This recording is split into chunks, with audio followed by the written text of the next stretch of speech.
This is an interesting one. So I want you guys to watch this in regards to uh, the way influence around an influence from one country to another, right, in the name of democracy works. So, because this is a pop culture politics show, so I'm going to show you some politics now, right? So this is from Ghana.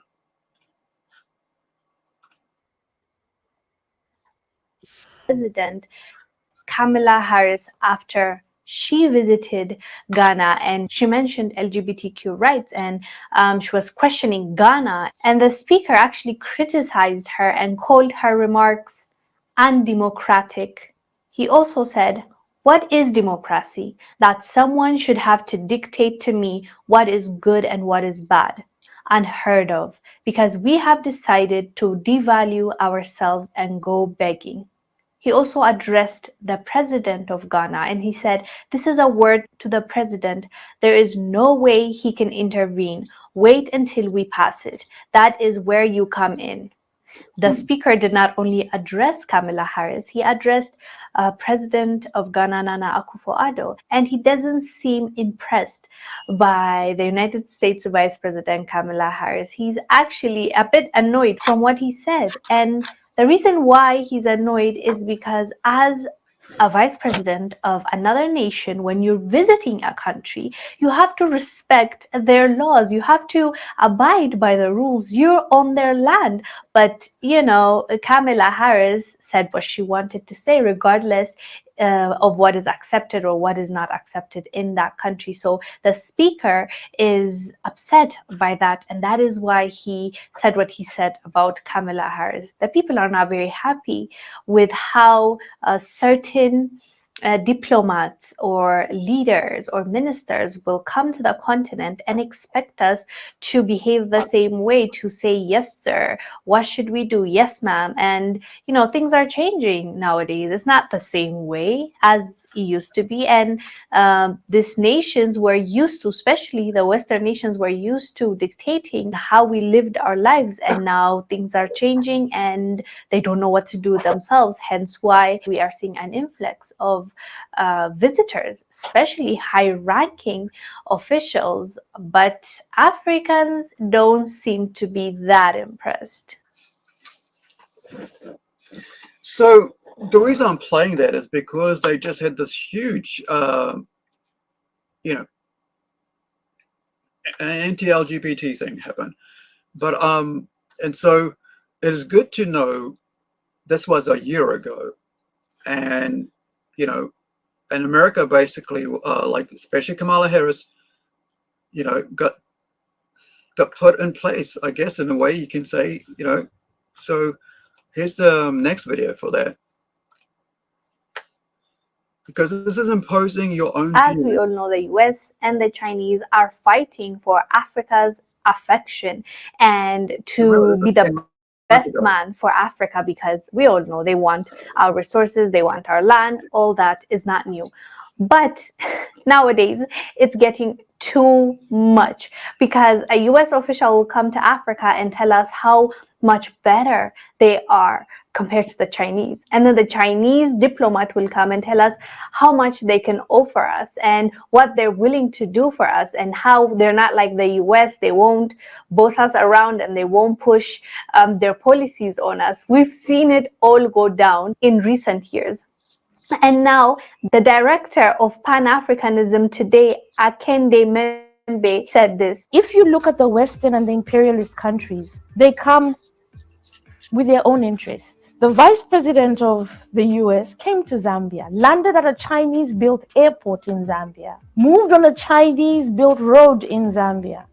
The venue of this summit was actually a gift to Zambia by the Chinese government. And that was where this Summit for Democracy was held, in Zambia.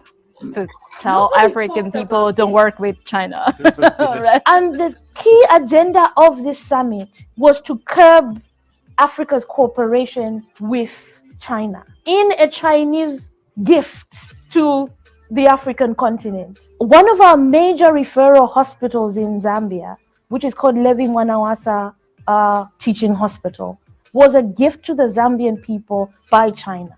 But even in Zambia, very few people know that this hospital was a gift.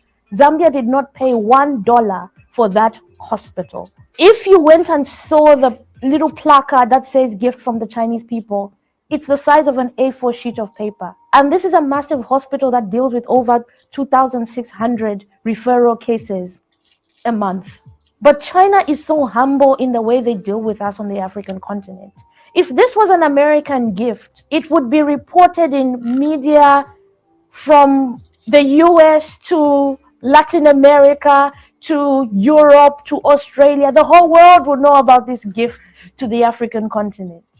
Actually, I didn't even look at it that way. It's ironic that Kamala Harris will travel to Zambia and tell Zambians stop trusting the Chinese and having a relationship with them, when everything that she has used in Zambia, the Chinese basically helped build, which is a problem on its own, of course. And we've discussed that before, because nothing is free in this life. And definitely the Chinese are not doing this out of the goodness of their heart. But it was interesting, and it's ironic that the US expects Zambia to cut ties with China when they're deeply involved with China, even though Zambia and US also have a decent relationship. Anyways, fam, let us know down below what your thoughts are about what Akende said. So that's the African Dias. Very smart, like very good channel. One of the things you can just hear that and you go, oh, right, the Chinese, are doing this and they're so good. It's called soft power, right? Soft power is when you actually are able, do stuff for people without wanting anything back. But you now have built a kindness, a friendship based on the soft power. Hey, I don't want anything from you. I'm just going to do this for you. But years later, when I'm doing something, of course you're going to come and help me, right? I won't have to ask, because look what I did for you. That's soft power.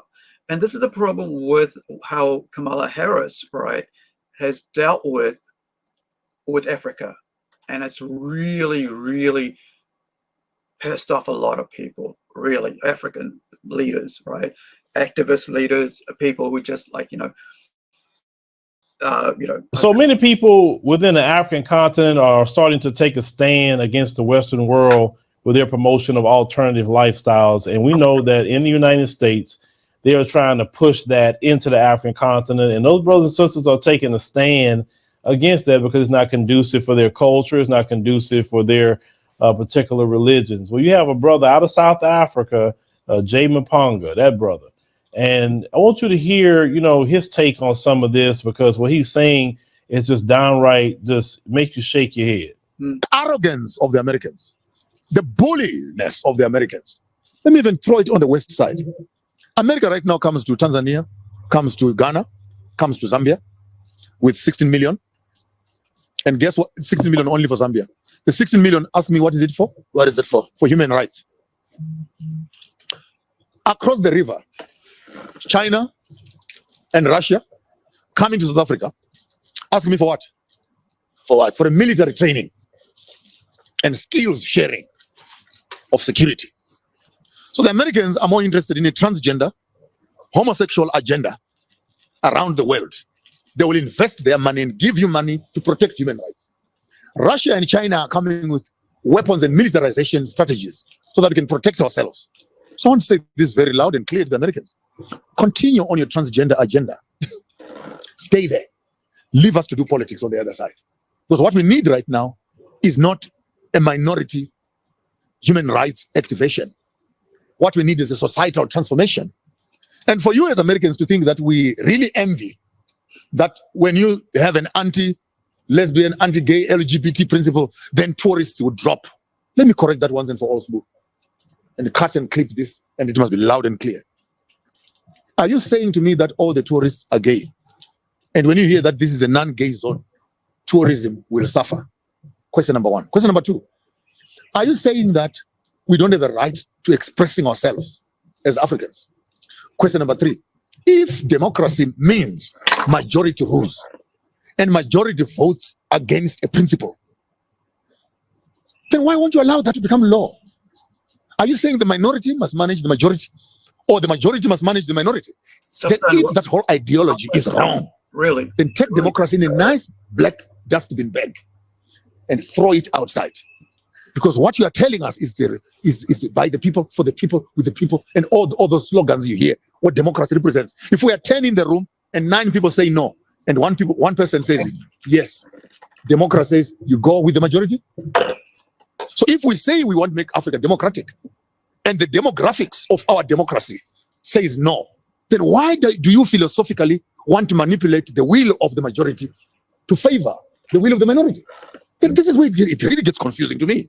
Because you're selling me one thing on one. I understand this democracy because it is based on the principle 1, 2, 3, 4, 5. When it comes to practice, no, you can't practice it like that. Then what do you want? Do you want democracy? You want anarchy? You want indigenous governance systems? You want meritocracy? Maybe let's find another way of governing ourselves. But the ideology of democracy being founded on majority rule does not count, because the rule that runs the South African constitution right now is not majority count. So as you heard what our brother had to say is that Kamala is going to Zambia, offering them $60 million US that none of the black people in the black community can get from the government whatsoever. But you're going to go to Zambia and offer them money because they need to accept alternative lifestyles. That's what they need to accept. 60 million to them. That kind of reminds me of a scripture that says, what profit a man to gain the whole world but forfeit his soul? So Kamala is going to African countries and want them to forfeit the soul of their nation for aid money. And any brothers and sisters that take a stand to that, God himself will be pleased with you, and he will bless you, your family, and your country for taking a stand, because you have to follow thus saith the Lord is what you need to follow. Listen what the brother said. He said, while they running around the African continent talking about alternative lifestyles, China and Russia is talking about military and defense. Across the river, China and Russia coming to South Africa, ask me for what? For what? For a military training and skills sharing of security. So the Americans are more interested in a transgender, homosexual agenda around the world. They will invest their money and give you money to protect human rights. Russia and China are coming with weapons and militarization strategies so that we can protect ourselves. So I want to say this very loud and clear to the Americans. Continue on your transgender agenda. Stay there. Leave us to do politics on the other side. Do you see why more African nations are starting to talk to China and Russia? Do you see why? They're not coming around there talking about what somebody's doing in their bedroom. They're talking about actually defending yourself. And African militaries need to be better, because if you can defend your nation, then you won't be taken over. If you can defend your nation, then no one can come bully you and tell you what to do.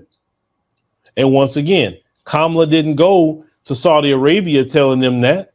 She didn't go to Qatar. She didn't go to the United Arab Emirates. She didn't go to Jordan. She didn't go to no Arab nations telling them that, when the penalty for people that's practicing alternative lifestyles is the death penalty. Yeah. She didn't go tell them anything. Neither did she go over there offering them money. What people are pissed off. Because she know better. Right. The United States know better than going into the Arab world with that. It's going to be a problem. But they think they can go to Ghana, to Tanzania, to Zambia and say, you need to accept alternative lifestyles. It is a human rights violation. It's also a human rights violation what you did to Tyree Nichols. It's also a human rights violation what you did to Tatiana Jefferson. It's also a human rights violation what you did to George Floyd or Michael Brown or Rakia Boyd or Charlena Lyles or Corin Gaines. You name them. There's so many people that have. So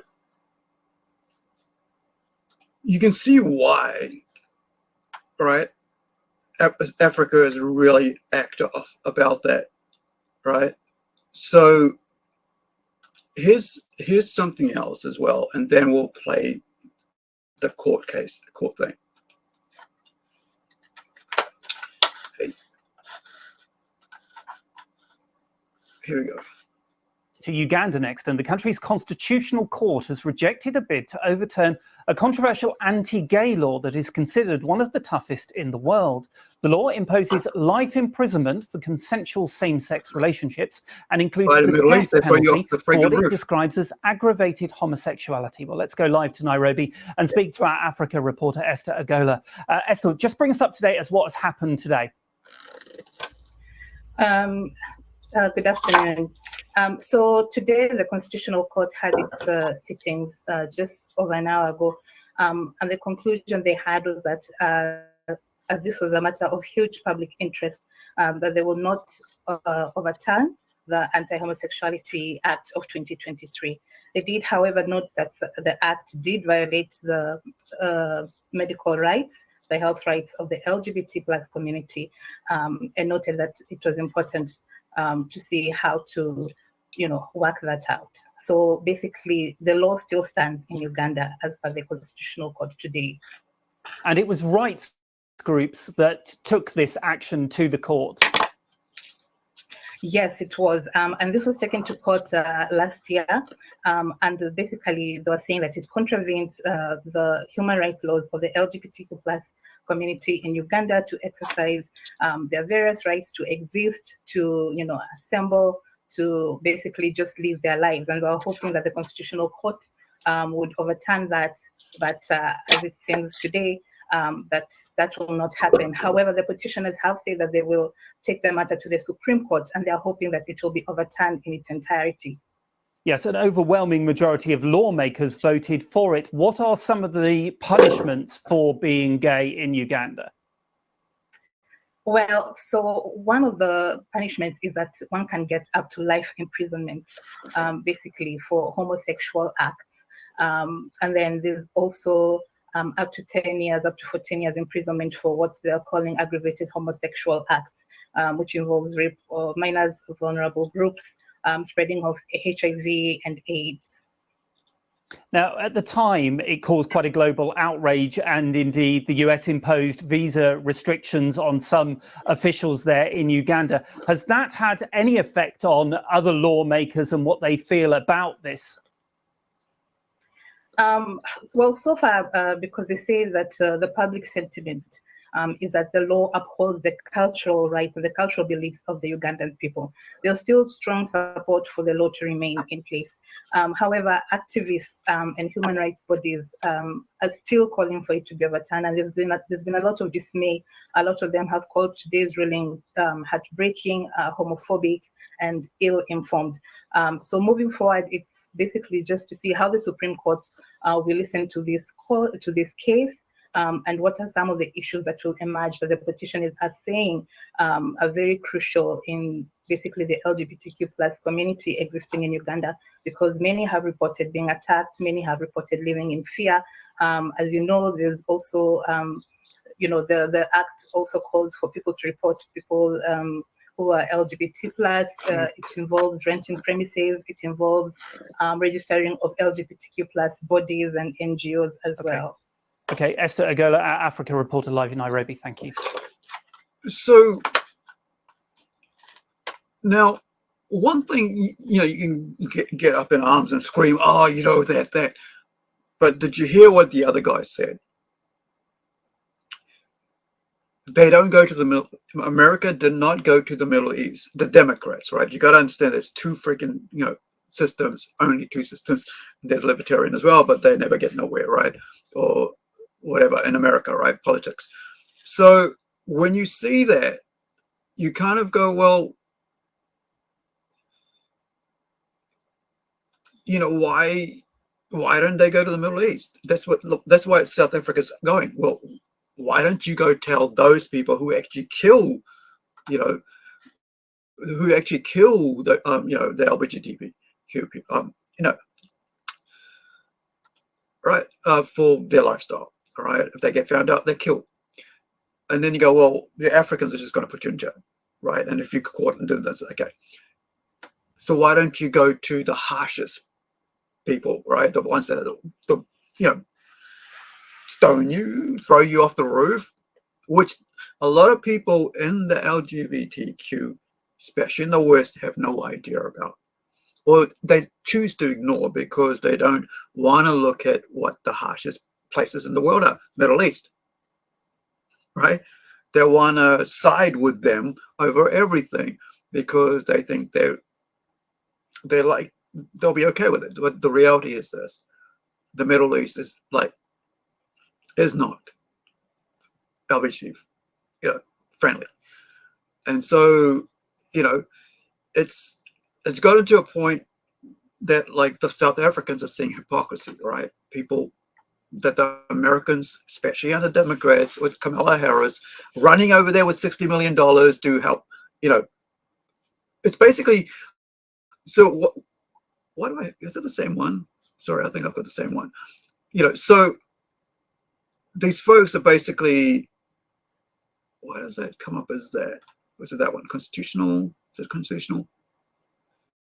So yeah, so the Africans are going, well, hold on. Rather than helping us build our, build our hospitals, build our hospitals, build our, our roads, build our airports, help out people with housing, whatever else we need, train our military to protect ourselves from being invaded by other countries, whatever. Why do you just give that $60 million to these alternative lifestyles? That's the hypocrisy of it all. And so when you push yourself this strongly on somebody, it's enough when you do it on one person or a group, but when you do it on an entire country, that hardens that country towards you. And this is what America's finding out. That's why you get this now.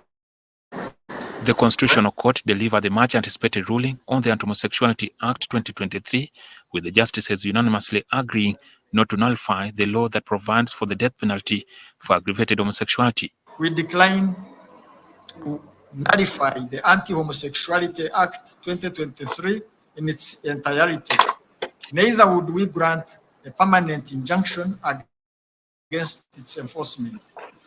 The case arose from a consolidated petition filed by 22 individuals and organizations who petitioned the court as soon as the president signed the bill into law. The justices did not agree with the majority of the 14 issues challenged by the petitioners. Some of the issues are whether the law tabled by private member imposes a charge on the consolidated fund, whether adequate public consultations were conducted, and on the behavior of the Speaker of Parliament during the enactment of the law. The evidence on record depicts overwhelming support for the bill at committee stage and in the full House. Therefore, we do not think that more extensive consultations with sexual minorities would have led to a different legislative result. The justices found that the Anti-Homosexuality Act is consistent with the principles of law, the right to equality and freedom from discrimination, the right to human dignity and protection from inhuman treatment. They argue that each country has its cultures and values to safeguard, particularly their communal culture, norms, and values. It follows then that conduct that deviates from the cultural manifestation of any life, language, literature, music, religion, traditions, and customs operates at cross purposes with the right to human dignity. However, the justices partially agreed with the petitioners that the law contravenes the right to privacy and the right to access to health services. They argue that sections on access to health could reverse gains made in the fight against HIV. Therefore, find that Section 3(2)(c) of the Anti-Homosexuality Act perpetuates the susceptibility of persons that are HIV positive to mental health issues, and thus impedes their right to enjoy the highest attainable standard of mental health. The respondents welcomed the decision of the court, though with concern on the sections which were struck out and are considering going to the Supreme Court. If only 10% of Ugandans get HIV as a result of this, we are going to be bankrupted. So the judgment today was protecting not only our culture, but protecting Uganda from sliding into economic bankruptcy, spending malaria money in buying sodomy girls. A small section about health and also about privacy and renting homes and so on, where the court said that, okay, maybe they should be allowed to do that. But well, we are going to look at it. We are going to study. Our lawyers are going to look at it, and we are going to give our response to that. If we need to go to the Supreme Court, we are going to go to it. The petitioners are resolute about appealing the judgment, arguing that the justices only aimed at appeasing the population. You cannot allow this kind of judgments to remain on the law books.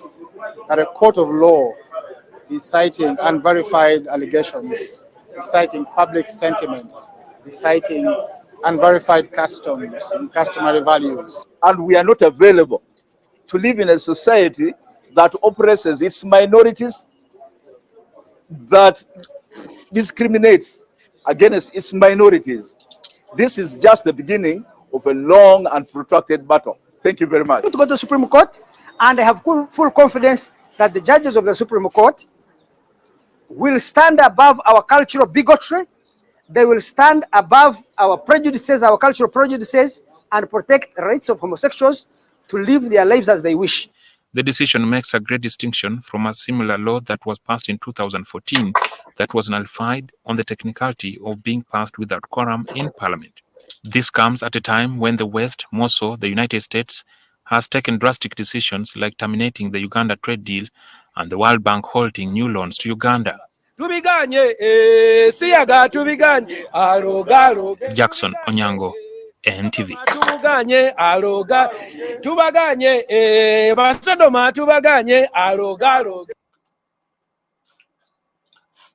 So now you understand why they're doing that, why they did that. Not only it's political, but it's also medical side of things, as well as the fact that they, you know, the Americans were like bullying them, right? Were over there bullying them, like pushing their own personal ideals on a African country. And of course, they've done it for decades, right?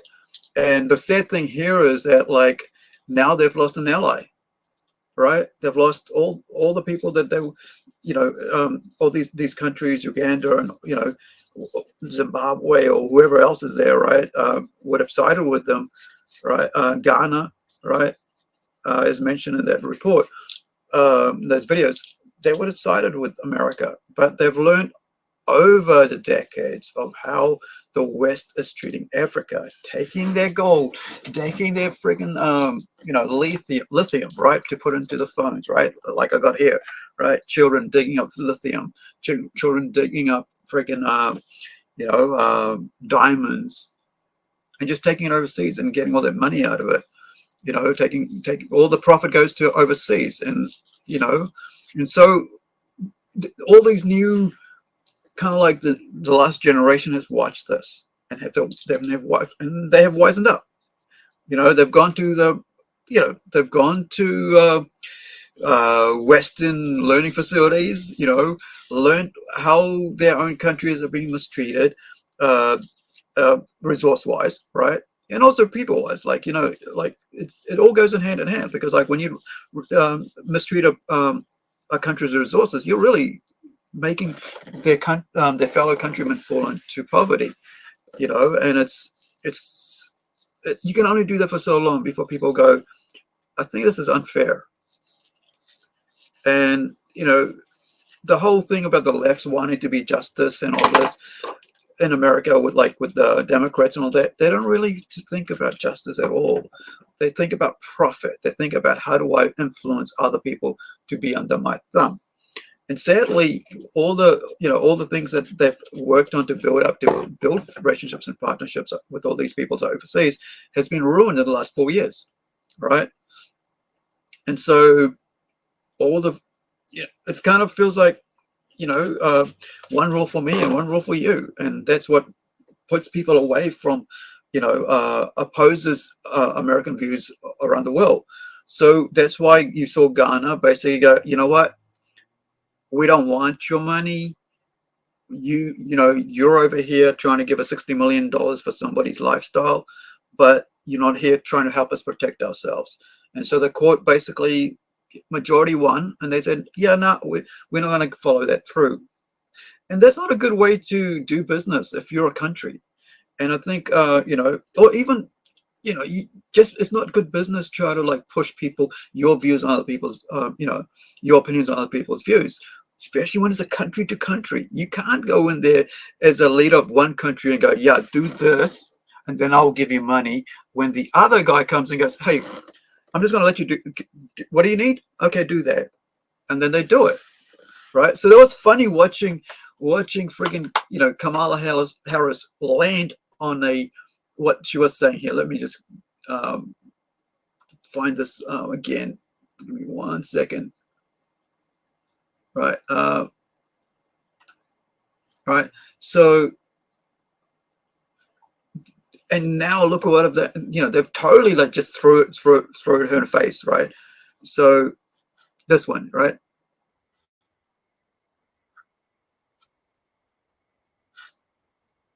One sec, I'll put that video back on. I realized I didn't have it on the screen.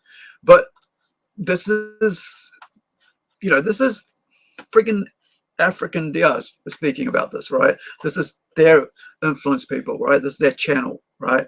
There's what 1.72 million friggin' subscribers, right? So when you see something like that, you got to really pay attention, because that's the voice of 1.72 million people that they're following. Maybe 1 million people agree, but that's a lot of friggin' people, right? That's 1/3 of, like 1/5 of New Zealand.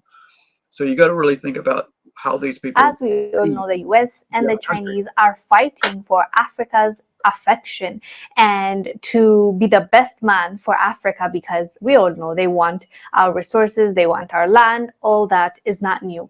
But nowadays, it's getting too much, because a US official will come to Africa and tell us how much better they are compared to the Chinese. And then the Chinese diplomat will come and tell us how much they can offer us and what they're willing to do for us, and how they're not like the US. They won't boss us around and they won't push their policies on us. We've seen it all go down in recent years. And now the director of Pan-Africanism today, Akende Membe, said this. If you look at the Western and the imperialist countries, they come with their own interests. The vice president of the US came to Zambia, landed at a Chinese-built airport in Zambia, moved on a Chinese-built road in Zambia. The venue of this summit was actually a gift to Zambia by the Chinese government. And that was where this Summit for Democracy was held, in Zambia. To tell African people don't work with China.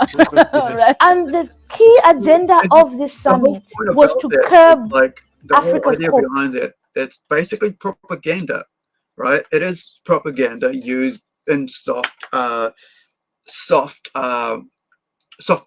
right? Because the Chinese people, you know, will go back to their country and go, look what we're doing over there. Look, they themselves are against America. And it's quite sad for America to be in that situation, right? I mean, they don't even help their own people, right? So this is a problem with America right now, and with China, is that China is using as much propaganda as they can to basically attack America. And it's quite sad to see that, because America has done so much and has done so much for the world, but the problem is their leadership is so weak, and their leadership is right now is is not kind of like not thinking about their own people, and they think about influencing other people. I mean, imagine that $60 million that they want to give to Zimbabwe or Ghana. I think it was Zimbabwe. That, like, if they could just put that into Flint, Michigan, right? Or with the water there, or the other one where there was a train crash and ruined the water there. Why you got to go around the other side of the world to say, hey, human rights for your LGBTQ people? Take care of your own home. And that will show people that, yeah, you care about people, but they don't, because they don't care about people, right? It's all about agendas, and it's about strong arming everybody else. And people don't like that, man. People don't like that. And you got to understand, like I've been saying, this past couple, week or so, because I've been thinking about this, is that there are people around the world who are 60 to 70%, they're traditional. Their family values are not Western values. They're American values, I should say, because really, when you think about it, a lot of these Western values are kind of like based around American values about leftism. With leftism doesn't really, it's kind of like has a bit about like what you call like socialism, but not in the way you would think. It's not like actually helping society. It's actually against society, because it's all about power, heavy-handed power struggles. But it'd be nice, I mean, like, I wish that the countries would start being more like China in the sense of soft power. Because if you lose soft power, if you think about as hard, strong arming people will not be your friends. People desire friends, right? Countries desire friends and allies. And so if you're out there punishing them and pushing them into the arms of China, well, in Russia, then it's your fault. You can't blame them for choosing some other friend, right? Instead of you, when you behave as unfriendly like this, right? You hold out one hand and you hold back two, right? So that's what's going on, and I think that's quite sad, because all the good things that America has done and has continues to do is getting undermined by China, and in this case by Russia as well, because of behavior from their own politicians. And it's not a good way, right? It's not a good way to be. It's not good for business. It's not good for relationships. It's not good for resource sharing. It's not for anything really. If you really think about it, there's a lot of things will suffer because of this. And I guess and this is generational. Like I said, the past generations learn. I mean, the current generations learn from the past generation of how the West treats Africa. And they've learned. They've been to all these high schools, been to universities, they've learned all the things they need to learn.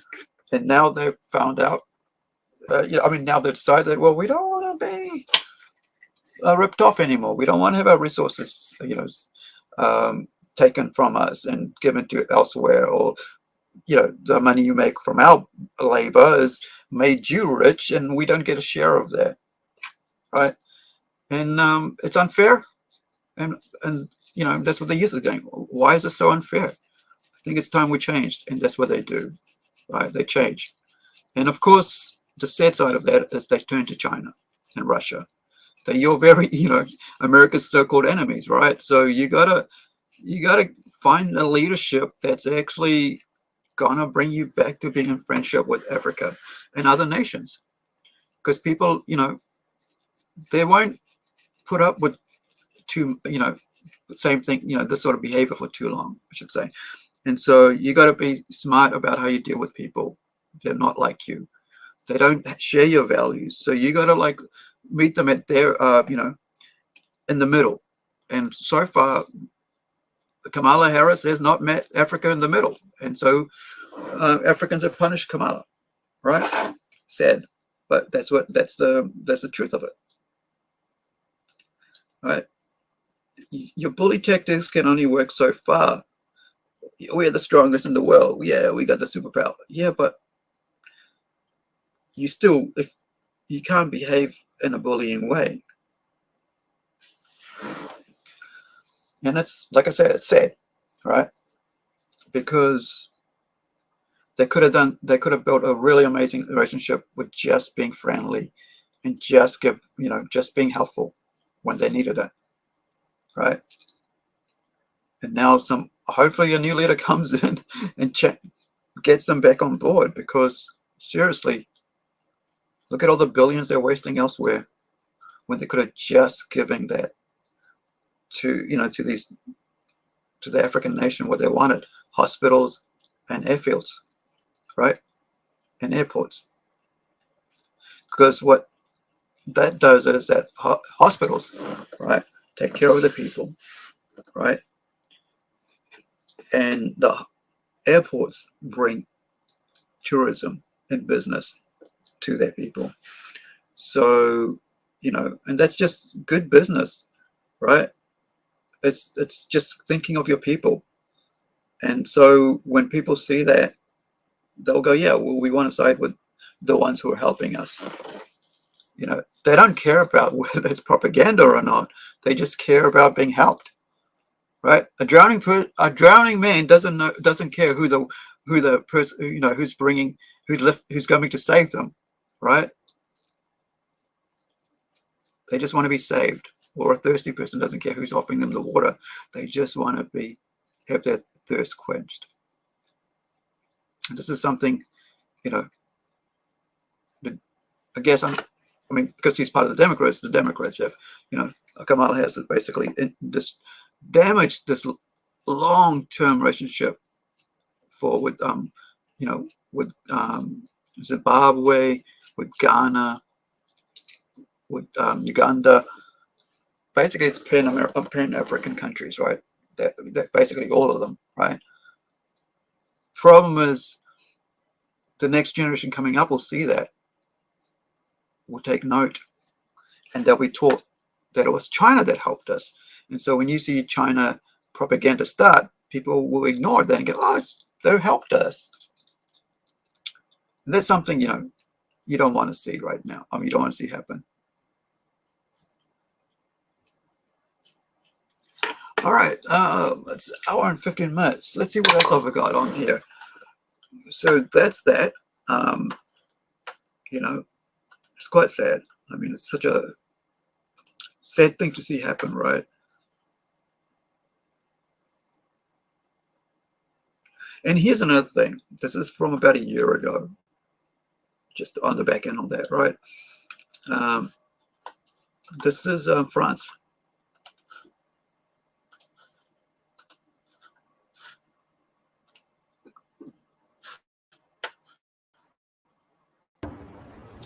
Well, the judge in the court here in Paris ruled the case inadmissible, saying that some of the grievances brought by the environmentalists were different from complaints which had originally been filed. The case was brought by French and Ugandan NGOs who were demanding an immediate suspension to the mega oil pipeline project in Uganda and Tanzania. The French oil giant Total Energies, in conjunction with China's National Offshore Oil Corporation, are ploughing some $10 billion in investment to explore and exploit oil reserves in western Uganda near Lake Albert. They are building a 1,400 kilometer long oil pipeline from Lake Albert around Lake Victoria, down into northern Tanzania and across to the northeastern port city of Tanga on Tanzania's Indian Ocean coast. Now, the Tanzanian and Ugandan governments are in favor of the project, saying it will bring financial benefits to communities in both countries, but environmentalists say that this is an environmental disaster. They say it is an ecocide that will have serious environmental effects and serious deterioration of the environmental rights in the region, on endangered animals and on human rights, uprooting local communities, some families even having to move their family burial grounds to be relocated to make way for this oil pipeline. Now, Total says that it has complied with all its obligations. It is admitting that thousands of people will lose their homes, and it says it's paying compensation, which the NGOs saying does not go far enough. Total also says it's only going to use 1% of the land that's been allocated to it, and the French oil giant says that it hopes to have a net positive impact on the environment, perhaps boosting the local populations of chimpanzees and rhinoceroses. But there is no doubt that this remains a highly controversial project. Environmentalists who are calling for the immediate suspension of the project are probably going to be bringing this case back to court in the future. But for now, Total and China's National Offshore Oil Corporation are continuing with the project, and they hope to be able to start producing oil in 2025. Ross Cullen, SABC News, Paris. So that's going to happen next year, right? So basically, they were going to build this friggin' pipeline and destroy people's homes and stuff, and the locals are saying, yo, this is not going to work. you know, on the whole topic of Africa, there's a lot of things going on in Africa that's not it's not pleasing to the locals, and you know, and that's affecting how they view the West, right? From like law changes to building environmental, yeah, I mean basically environmental damage, right? Uprooting thousands of families from their land, and then not compensating them enough. Not only that, then you got environmental damage where you like the like the forests, the animals that are part of that whole culture, all because you want oil and you want to exploit that oil, you know. And but in Africa, not in China, not in France, but in Africa. So you're gonna have all these people basically who have grown up, seeing how their nation's being exploited by the West, and they're gonna say, well, no more. You know, we're not going to be putting up with that stuff. And I think, you know, it's kind of like this, you know, that happened in Bhopal in India, right? They had this whole fertilizer thing, and you had Indian children born with defects, right? For about a generation, like for years, right? And they still didn't fix that. So why do you think the Africans are saying, no, we don't want this over here? Because they learn. They see other people. They see what has happened over the other countries. So they're going to talk about that. They're going to think about that. They're going to get together and oppose things that they see that could bring harm to their environment, right? Let alone friggin' move thousands of people off their land, right? Because you want oil. And so, yeah, I think there's a lot of ignorance on the side of like these Western countries, you know, who think that like just because, oh, we're going to give you some money compensation, that's going to be all right. What about generational damage, right? And this is what's happened, like with Bhopal in India. That's what's happened in many other places where you know, where multinational or countries have gone in and drilled freaking, you know, holes into the ground and dug up stuff. I mean, look at just the lithium, right? I mean, like the freaking things that's in my phone, right? Just look at that, the kids, like little kids running around in the minefields. But nobody's going to talk about, hey, how do we compensate those little kids? Well, because of them, we're getting $1,000 freaking iPhone every 6 months, right? But that's like the greatest thing I think is like check this out, right? Somebody sent this through yesterday on my Facebook. It was brilliant. I just thought it was like you know, and I was like, it's just, yeah. Let me see where I've shared it. It's going to take me a bit of time, but there's a concept that like the West doesn't understand about other countries, and it's this: they're traditional. They care about their families, right? There's about 70 to 60, I've said already 60 to 70%. That's just off the top of my head because that's, you know, that's a random number. There's probably about 80%, right, or 90%. But the loudest are basically, you know, who speak are basically those who have the social media platforms to say so. But really, the quiet ones who go about their business are too busy to jump on social media and say stuff. They just carry on doing their thing. And then they just, you know, they talk with their pockets, right? They vote, right, on the day when it comes to time. And so you see a lot of changes around the world because of that. You're saying, why is everybody in right wing? No. It's the middle, the center middle's voting that way because they don't want to see the left get into power and push their views and their ideas on everybody else. So let me find this cool little clip because they see what's happening around the world and then they go, no, I don't want that happen. Because it's evidence, you know, evidence is all people need. Receipts, man, right? That's what we always talk about. Receipts. Show me the receipts. And so, you know, the Africa, Asia, Middle East, South America see the receipts. Europe see the receipts, right? What happens when you lean that far left? Because I'd rather be center left than be left, right? Because then, you know, then it's going to go hard right, as we've seen in Europe, because people just want to, let's just, you know, do our thing and be left to it without us, you know, having some issues with that. But now, where are you? because this actually was somebody posted this on Facebook, and I shared it. Then I think I might have actually got off Twitter or either wall, right? But if you really think about this is basically where we're at in life, right? You know, virtue signaling. And so we were talking about, like, you know, with what they were talking about earlier with Africa. It's really, they're looking at it again, you're just virtue signaling, just coming in here with $60 million to offer that. So yeah.